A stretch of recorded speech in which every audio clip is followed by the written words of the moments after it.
पित्रे ब्रह्मोपदेष्ट्रे मे गुरवे दैवताय च प्राप्याय प्रापकायास्तु नमः श्रीनिधये नमः। नमो वेंकटेशाय।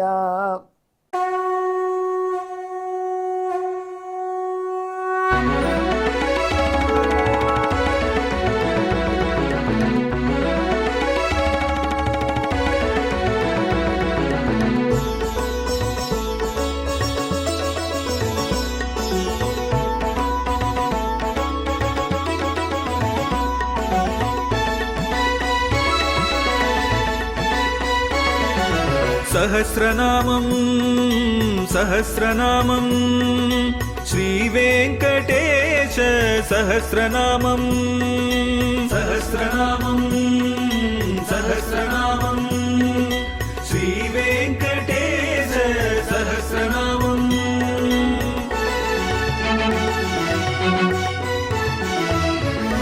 உலகில் கலிவினை தோஷம் அகற்றும் நாமம் சஹஸ்ரநாமம். உயர்வுகளை வாழ்வில் அளிக்கும் நாமம் சஹஸ்ரநாமம். திருமலையில் தினம் அர்ச்சனை நடைபெறும் நாமம் சஹஸ்ரநாமம். திருவேங்கடனின் தரிசனம் காட்டும் நாமம் சஹஸ்ரநாமம். சகஸ்ரநாமம் சகஸ்ரநாமம் श्रीवेङ्कटेश सहस्रनामं सहस्रनामं सहस्रनामं श्रीवेङ्कटेश सहस्रनामं।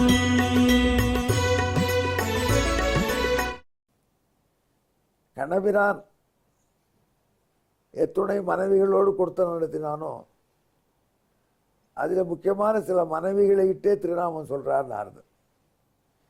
இதுவரை நீங்கள் இந்த வெங்கடேஸ்வர நாமத்திலே கண்ணபிரானின் பட்டமகிழ்ச்சிகள் 8 பேரில் ருக்மிணியை பற்றிய தகவல்களை அனுபவித்தீர்கள். சத்யபாமா பற்றி சில துணுக்கு தகவல்கள் கிடைத்தன. ஜாம்பவதியை பற்றி ஆக 8ல் 3 பட்டமகிழ்ச்சிகள் பற்றி ஆயிடுத்து. இப்போ 4வது பட்டமகிழ்ச்சி, இவளுக்கு காளிந்தி என்று பெயர்.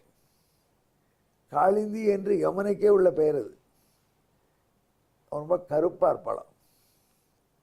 கருப்பாக இருக்கக்கூடிய காளிந்தி ஆகையினால யமுனை எப்படி கருப்போ அப்படி இவ்வளோ இருக்கா. யமுனையே தான் ஆகும், சூரிய புத்திரியவோ. அப்போ கண்ணபிரானின் விளையாட்டெல்லாம் ஒரு ஆறாக பார்த்து ரசித்தாவோ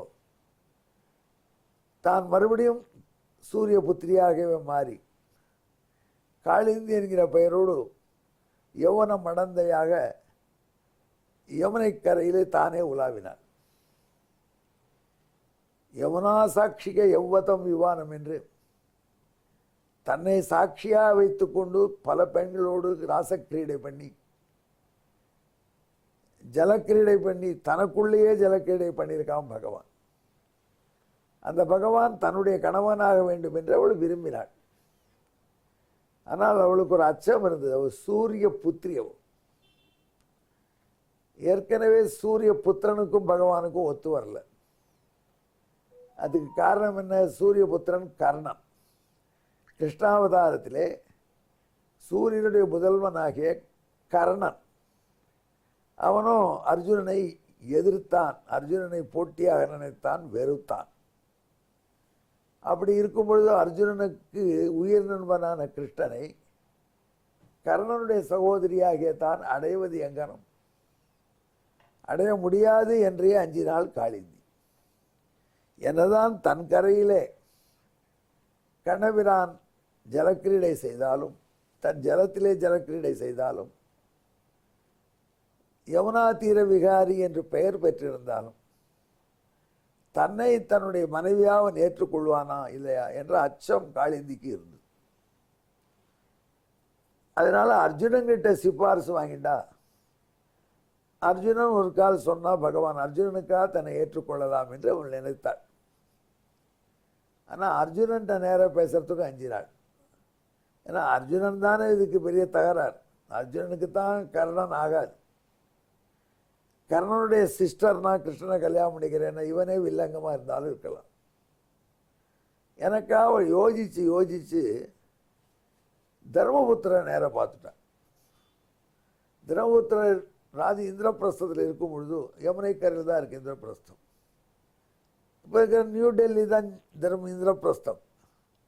அங்கே தர்மபுத்திரரை சென்று சந்தித்தாள் யமுனா தேவி, காளிந்தி தேவி. நான் தான் காளிந்தி யமுனை நதி என்ற உடனே ரொம்ப மரியாதையோடு வரவேற்றார் தர்மராஜர். மூத்த பார்த்தனே என்றார். பார்த்தன் என்றால் குந்தியின் புதல்வர். அவையில் மூத்த புதல்வர் தர்மர், இரண்டாவது புதல்வர் பீமர், மூன்றாவது அர்ஜுனர். இவரெல்லாம் பிருதா என்று பெயர் பெற்ற குந்தியின் முதல்வர்கள்.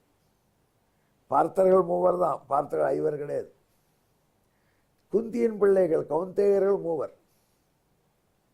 ஆனால் பஞ்சபாண்டவர்கள் சொல்லும்போது பாண்டவர்களும் சொல்லுவோம். ஏன்னு கேட்டால் பாண்டுவின் மற்றொரு மனைவியின் 2 பிள்ளைகளை நகுல சகோதரர்.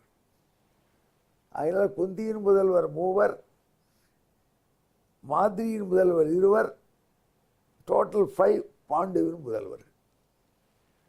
அந்த 5 பாண்டவர்களிலும் மூத்தவர் தர்மராஜர், 3 கௌந்தேயர்களிலும் மூத்தவர், 3 பார்த்தர்களிலும் மூத்தவர் தர்மர். அதனால் முறை தெரிந்த தர்மரனும் காளிந்தி தன்னுடைய விண்ணப்பத்தை முன்வைத்தாள். எப்படியாவது தாங்கள் கிருஷ்ணன்கிட்ட சிபாரிசு பண்ணி என்னையும் ஒரு மனைவியாக ஏற்றுக்கொள்ளும்படியாக செய்ய வேண்டும். தர்மராஜ் அப்படியே செஞ்சுட்டா போகிறது அப்படின்னார். கூப்பிட்டார் அர்ஜுனனை. நான் சொல்லுவதோடு இவன் சொன்னால் கிருஷ்ணன் கேட்பான். இவனும் கிருஷ்ணனும் ஏனும் சமவயதினர். கல்யாணம் மட்டும்தான் அங்கே தான் போகணும். அதனால் இந்த பெண் காதலிக்கிறாள் கிருஷ்ணனை. கிருஷ்ணனை இவளை திருமணம் செய்து கொள்ளும்படி நீ தான் செய்யணும் என்று தர்மர் அர்ஜுனனை கூப்பிட்டு சொன்னார். அர்ஜுனன் பயோடேட்டா விசாரித்தான். சூரியபுத்திரி. அப்போயே அர்ஜுன் முகம் சுருங்கித்து. கர்ணனுடைய சிஸ்டர், அவ்வளோதான், இது சான்ஸ் இல்லைன்னு விட்டான். அப்பா நாம் போய் கர்ணனுடைய சகோதரியை கிருஷ்ணன் கல்யாணம் செய்யணும்னு சிபாரிசு பண்ணணும்னு எதிர்பார்க்கலாமா? கர்ணன் எனக்கு கண்டா ஆகாது, எனக்கு கர்ணன் கண்டா பிடிக்காது.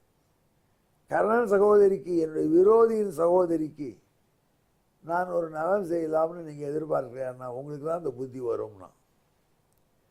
தர்மர் சொன்னார், அர்ஜுனா, இவளுக்கோ கிருஷ்ணனை பிடிச்சிருக்கு, கிருஷ்ணனுக்கு இவ்வளோ பிடிச்சிருக்குன்னு சொல்கிறான். அந்த இருமனத்தை சேர்த்து வைக்கணும் பொழுது வில்லங்கம் பண்ணக்கூடாது. கர்ணன் நமக்கு விரோதியாக இருக்கிறது வேற மேட்டர். அப்படி பார்த்தா எம்பெருமான் ருக்மிணி தேவி, ருக்மிணியினுடைய சகோதரன் ருக்மி கூட தான் எம்பெருமானுக்கு விரோதம். அதெல்லாம் நம்ம கன்ஃபார்ம் பண்ணிக்க முடியாது. இவர்கள் இருவர் மனமும் ஒற்று போச்சு கல்யாணம் பண்ணணும். அதனால் ஸ்ட்ராங்காக பகவான்கிட்ட இவள் கேஸை முன்னெடுத்து வைக்கணும் என்று தர்மர் இது என்னுடைய உத்தரவுன்னுட்டார். அர்ஜுன் முன்முணுத்தினா பீமன் அண்ணன் இப்படி தான் எப்பொழுதும் பண்ணு, நல்ல காரியத்தை விட்டான். அதுக்காக அர்ஜுனன் கிருஷ்ணன்கிட்ட போய் சிபாரிசு பண்ணான். காளிந்தி தேவி தங்களை திருமணம் செய்து ஆசைப்படுறா அப்படின்னா உடனே கண்ணபிரான் சரி என்று ஏற்றுக்கொண்டார். காளிந்திக்கும் கிருஷ்ணனுக்கும் திருமணம் நடந்தது. எங்கள் நியூ டெல்லியில் மயிலா கூட்டம் மண்டபக்கிட்டே அவங்களாம் பண்ணிட்டாங்க. இவளை துவாரகைக்கு அழைத்து போவதா அப்படின்னு கேட்டார் கிருஷ்ணன்.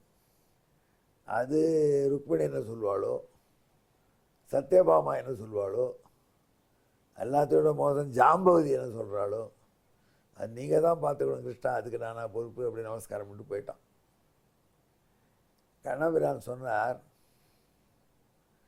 அம்மா துவாரகைக்கு நிச்சயம் வரப்போகிற, நான் ஒன்றும் மறக்க மாட்டேன் ருக்மிணி தேவி. இருந்தாலும் நான் என்ன பண்ண போகிறேன், இங்கே அடிக்கடி டெல்லி வரேன், இந்திரபிரஸ்தம் வரேன். இந்திரபிரஸ்தத்தில் யமுனை கரையில் ஒரு பங்களா கட்டி வச்சுருக்கோம் தர்மராஜன். இந்திரபிரஸ்தம் சில நாள் தர்மராட்சியில் இருக்கும். அதற்கப்புறம் சில காரணங்களால் அது துரியோதன்ட்டு போயிடும்.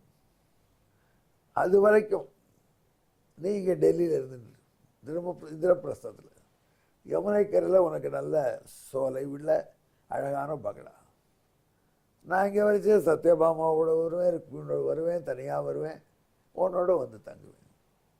என்று சொல்லி கண்ணபிரான் தினபுர கூட்டி பங்களா ஒன்று அலாட் பண்ணி எங்களுக்கு விட்டான். கிருஷ்ணனுக்கு அலாட் பண்ணாமல் யாருக்கு பண்ணுறது? அப்படி இந்திரபிரஸ்தத்தில் பெரிய பங்களா, யமுனை கரையில், அது பெரிய சோலை.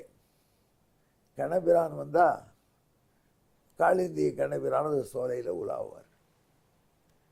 அதுக்கு காளிந்தி கரையில் உள்ள சோலை என்று பிரசித்தமாயிடுச்சு. அதில் ஏகப்பட்ட, இப்போ கூட பிரசிடென்ட் ஆஃப் இந்தியா தோட்டம் ரொம்ப பிரசித்தம் டெல்லியில். அந்த தோட்டத்தையே பார்க்க மக்கள் ஆசைப்படுவாளாம். இதில் தான் காளிந்தியும் கண்ணனும் உலா வருகிறார்கள். அதை நாரதர் நினச்சி பார்க்குறார். இன்றைய தினம் திருமலையில் இந்த தோட்டத்தில் எம்பெருமான் சிந்து போகிடும் திருவேங்கடத்தில் ஆனந்தமாக இருக்கா மாதிரி அப்போது இந்திரபிரஸ்தத்தில் இருந்தானே காளிந்தி கரையில் என்று சந்தோஷப்பட்டு காளிந்தி பிரதித்த ஆறாம கேளி என்று பட்டம் சொல்கிறார். அது 387வது திருநாமாக சொல்கிறார். எந்த ஊரில் போனாலும் மனைவி, நம்முடைய மனைவி கூட இருந்து நாம் ஆனந்தமாக வீட்டு பிரிவு இல்லாமல் இருக்கணும் விரும்புபவர்களுக்கு இந்த மந்திர ஜபம் ரொம்ப முக்கியம். இந்த மந்திரத்துக்கு பின்னணியான ஸ்லோகத்தை சொல்கிறேன், கேளுங்கள்.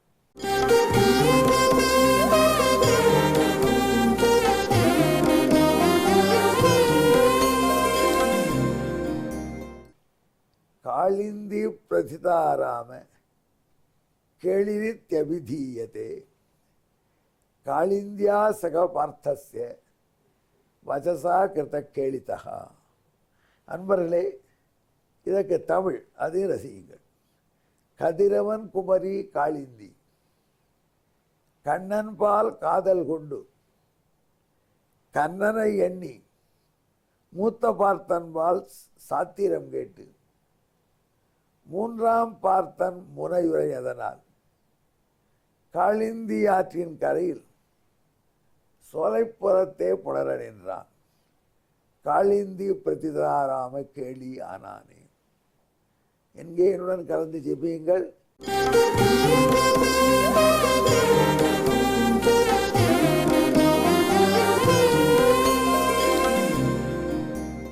காளிந்தி பிரதிதாராம கேளயே நமஹ. நமோ வெங்கடேசாயா. நன்றி, வணக்கம்.